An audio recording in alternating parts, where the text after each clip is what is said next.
Shalom, Assalamualaikum warahmatullahi wabarakatuh. Om Swastiastu, Namo Buddhaya, salam kebajikan.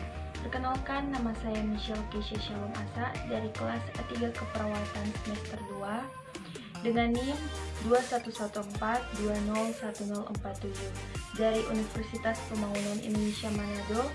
Video yang saya buat ini dalam rangka memenuhi tugas akhir semester dari mata kuliah Keperawatan Dasar 2 dengan dosen pengampu Nurse Tirsa Momi MKes Eskep Nurse.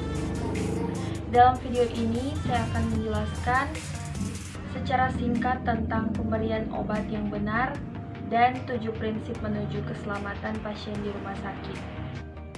Pemberian obat harus memperhatikan prinsip 6 benar pemberian obat di rumah agar aman bagi pasien, yaitu sebagai berikut. Yang pertama, benar pasien. Dapat dipastikan dengan melihat nama pada label obat dan mencocokkan dengan nama, usia, dan jenis kelamin.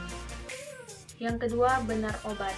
Pastikan obat yang diberikan harus sesuai dengan resep dokter yang merawat dari nama obat, bentuk, dan warna, serta membaca label obat sampai 3 kali, yaitu melihat kemasan obat saat menuangkan obat, sesudah menuangkan obat. Jika labelnya tidak terbaca isinya, tidak boleh dipakai dan harus dikembalikan ke bagian apotek.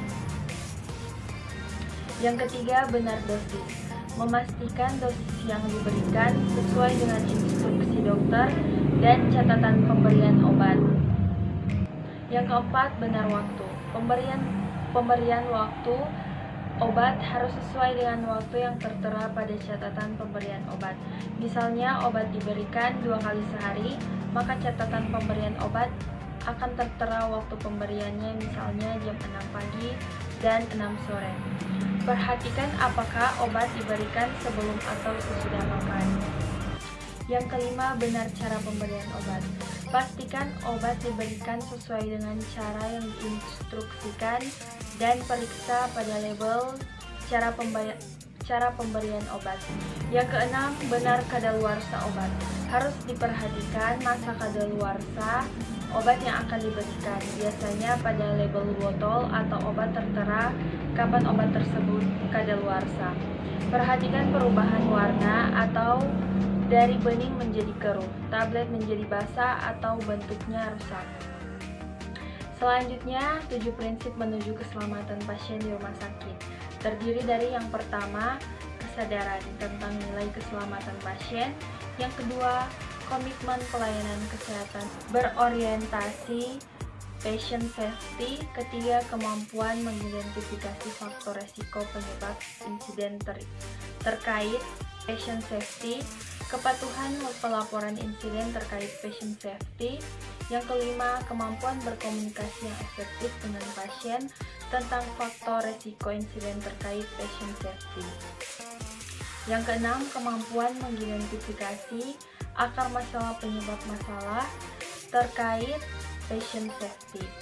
Dan yang ketujuh, kemampuan memanfaatkan informasi tentang kejadian yang terjadi untuk mencegah kejadian berulang.